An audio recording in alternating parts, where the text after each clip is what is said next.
I don't know where everyone gets this. The whole country's behind the women's football. I don't watch it. I'm a massive football fan. I'm a Chelsea fan. Uh-oh. I can't watch women's football. End of. And like most blokes who I talk to, no one watches it. No one's interested in it. How many St George's flags have you seen flying out of our houses or cars? No one's interested. But wouldn't it be nice if we were interested, Graham?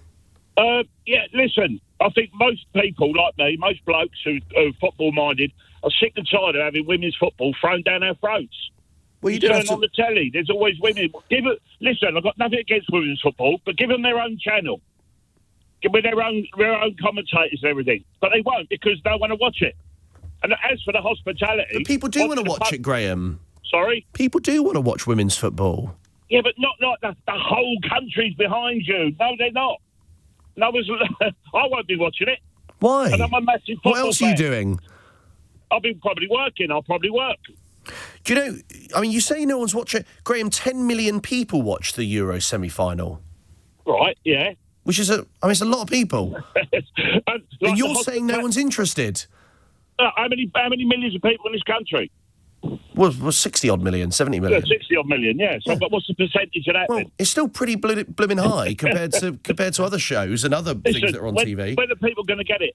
A lot of people are not interested. And as for the hospitality... What I don't get, Graham, is would you say you're patriotic? Yes, very. So why haven't we got a bank holiday for St George's Day? Well, we should have a bank holiday for St George's Day. Exactly. I'm not. That comes first. Yeah, but you cannot... I mean, that's a separate conversation. But what I don't understand is, if you're so patriotic, why wouldn't you be cheering on the Lionesses? Because I can't stand women's football.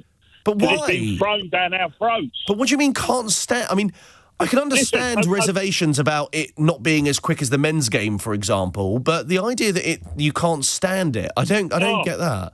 No, it's totally different to men's football. Listen, a decent Sunday men's football team would beat the women's football team. I don't think they would.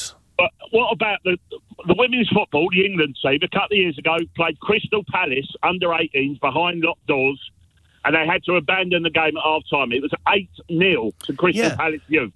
But do you not think, Graham, it's had a lot more attention since then, and also women aren't often... Only because it's been thrown in our faces. But the hospitality thing. Listen, the pubs weren't open till 1 o'clock. Who do they think goes and watches women's football? It's young kids and girls. They're not interested in going to the pub. But hold on, Graham. I think there's an argument to get people interested in women's football. One of the reasons why the women aren't at the same quality is also because it's not taught in schools. Right.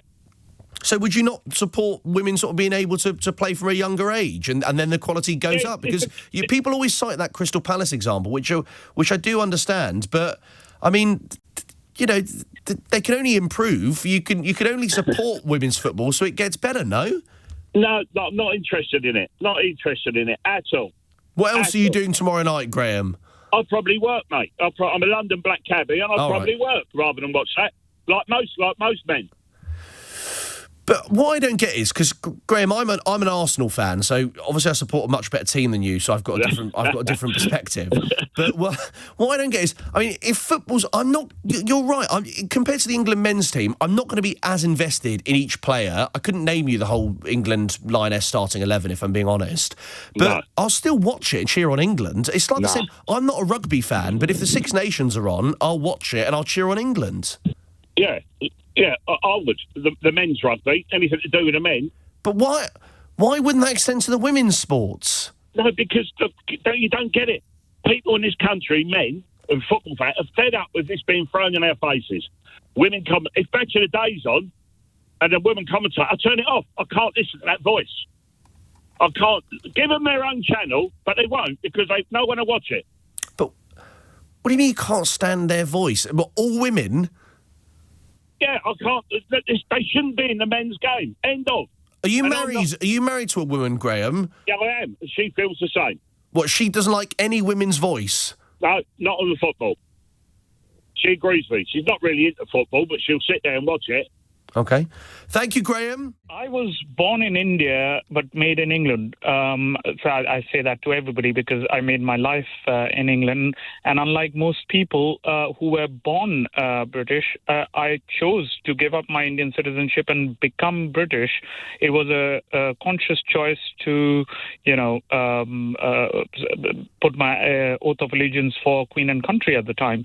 Now, I strongly believe the country is going to the gutters, given the kind of unfettered immigration we are seeing from people who simply do not share the same values as the rest of this country. There is a fundamental difference between people who are coming here who just want all the good bits about Britain but do not care about the rest. I mean, if you want to create a parallel society where you're going to have Sharia courts, where you're going to have people wearing face coverings and body coverings, things that are not part of our local society.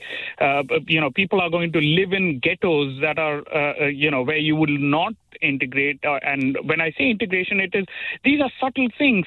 You live in your own little, well. You're a frog in a well that you do not see what's going on around you. How many people are actually going and attending Christmas fairs, for example, or visiting pantomimes? I mean, these are fantastic places to get to understand the British culture. You don't have to attend a pantomime to enter into a country. No, I'm just giving you an example here. So this is there can be plenty of other things. You can go and do a Sabbath if you're Jewish, or you can come and celebrate Diwali in the British fashion. That isn't the point. The point is people have to make a conscious attempt. If you want to become British, if you want to become fabric and part of this country, you must. The onus is on you as an immigrant to make sure that you put in 100% of your effort, 200% of your effort to become British, because it is for the rest of the people who were born in Britain. It comes naturally for people who, like me, who've come from abroad. I came from India. For us, it is a privilege to become British. You're making a pretty big mistake here. What you're doing is you're quoting a press release from Donald Trump.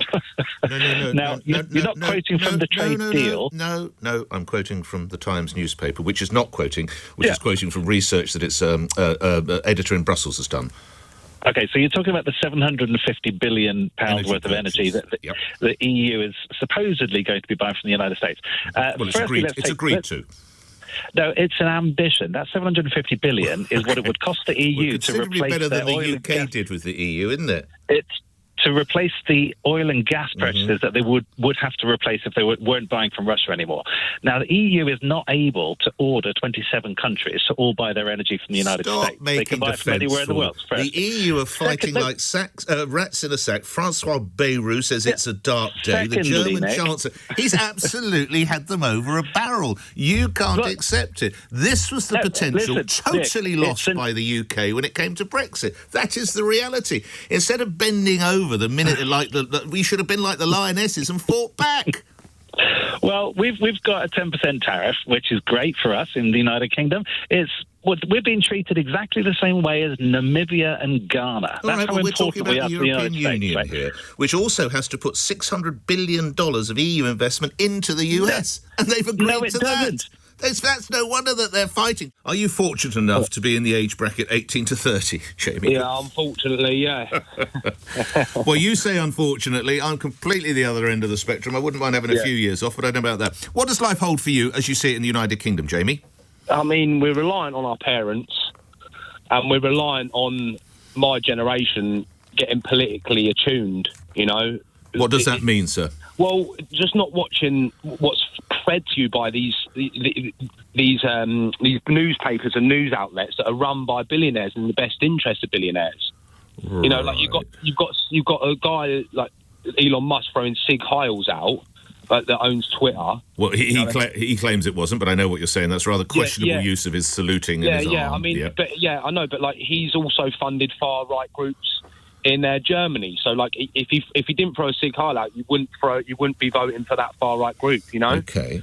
So it's just all these things. It's like it's always on about we're not building enough houses, but no one ever mentions why the government hasn't got any civil engineers. Like every other country has an army of civil engineers. Sorry, what do you? We don't have any civil engineers in this country? We don't have builders and planners that work for the government. We have to outsource it to private businesses. But were you listening this morning? The government have just announced this new platform 4 that's going to build 40,000 homes and disused railway land. Yeah, but they're going to ask a private business, a private property developer to do that. No, it's a government organisation called Platform 4. It's combining... That's a step in the right direction. We'll see how that goes. I agree with you there, sir. I've heard so many promises from so many ministers, from so many governments. I agree with you. But where would you go, out of interest? I wouldn't go to another capitalist country. Basically, I'd want. Obviously, the communist countries, they wouldn't have me. Because obviously the way their immigration is. And I looked at Cuba. Our government wouldn't pay my pension to Cuba. Right. So it's all, and what is the appeal of Cuba, living in work? Have you been to Cuba? No, I haven't been to Cuba now, but I've known loads of people that have. That are on my political tune, yeah. You know me, and I, much as I love the country and the people, I would hate to live there. Most every day, people queue at food outlets and they don't know what the food is going to be. They don't know if it's going to be chicken, We're doing bread. That here, though. What? We're doing that here with food banks. Well, I think if you go to Sainsbury's or Asda, you know what's going to be on the shelves. Yeah, an inflated price. We've been price gouged by Tesco, Sainsbury's. They've all stuck together and all put their prices up together. In 12 months' time, how certain are you, how determined are you that you will not be in the United Kingdom? Oh no, I think with Corbyn's party coming, I want to see how this goes, because I've joined up already. I'm getting all my friends to join up. Okay, what is it called, the party? Oh, well, it's called Your Party at the minute, which I don't mind the name of. Right. They're on about calling it the left, the People's Party. And they're actually giving you a better alternative. All the other parties at the minute are all blaming the people below us, immigrants, when it's the corporations and the tax dodgers. That's why we are struggling. This unprecedented immigration that you say we're getting with these people, yes. Millions of people, thousands of people that are coming over here, which is unprecedented. It was unprecedented for those countries, for Indian countries, African, Asian countries, when all the Europeans first went there. I think we're getting a bit of what goes round comes round. So it's our turn to take the heat. Oh, kind of, yeah. But why should we? Why should we? Well, you shouldn't if you don't want to. Get rid of like you did with Europe. I'm sure you could come up. I'm sure there could be an arrangement made where African and Asian nations say, well, if you lot get out, you take all your military bases, and we'll take our citizens. I don't understand your point, Mujahid, if I'm honest. Are you saying that it's okay because historically, hundreds of years ago, we colonised other nations? Is that what you're saying? No, I'm saying what's the problem? The people that come in here are filling up employment anyway that's needed. They're doing jobs that you guys don't want to do. Some are, some aren't. Yeah, so what's the problem? Well, because some are and some aren't. And actually, the point goes less about what you do or where you come from. Certainly, it doesn't. I don't think it plays into what your name is or what your skin colour is. It's about culture. It's about belonging. It's about identity. Well, with regard to culture, we Muslims wouldn't be here if it hadn't been for colonisation. I wouldn't be here if it hadn't been for colonisation. What do you mean? I wouldn't be here had England not gone to India and taken over India. Had it not been for the British Raj, I wouldn't be here. Right. Pakistan wouldn't have been invented. India would have stayed where it was. We wouldn't be here. There would be no Islam in this country. I don't think the issue is necessarily Islam. And that's your culture. Now, you're saying there's a cultural change. Yes. So I'm addressing that. I'm saying, well, culturally, all right, we culturally we're mixed up in. We're mixed up. We're all, we're all mixed up. There's nothing wrong with it. There's no problem. I think Islam is culturally compatible with living in this country. Yes, I do as well. I think it is. I think there are elements of Islam, and actually there are elements of all religions, really, that aren't. I think what's happening is that the British society is becoming more atheist. Because when I was at school, we were forced to do assembly every morning, and I think actually that was a good thing. Yeah, and we don't do that. That doesn't happen anymore. And I think that all those people who believe, all the English people, Brits, who believe have got nowhere to go. They can't. So is it okay? Would you see it as you said you're a Muslim guy? Would you see it as okay and culturally sensitive, whilst also being robust, to say to some people of the Muslim faith, in this case, you can't wear certain clothing in certain public places because that's not culturally compatible with this civilization, this era of this civilization? What's clothing got to do with it? Why are you so offended with clothing? If you cover your face, in certain areas of public life... you didn't say that originally. You said clothing. Well, it's a form of clothing, isn't it? It's a form of clothing, the burqa. If you cover your face in certain public places, that's not allowed. The Virgin Mary wore a burqa. She wore a burqa. She wore a head covering. Oh, a hijab. She wore a hijab. Well, that's rather different, isn't it? That's different, isn't it? If Jesus came here today now, you guys would have him assassinated for the way he prayed, or you'd have him in prison for the way he spoke, for the way he looked. Okay, well, it's not quite answering my question. You've told me that I'd assassinate Christ. Didn't think we'd get there at 4:30, but okay. Mujahid, thank you very much indeed.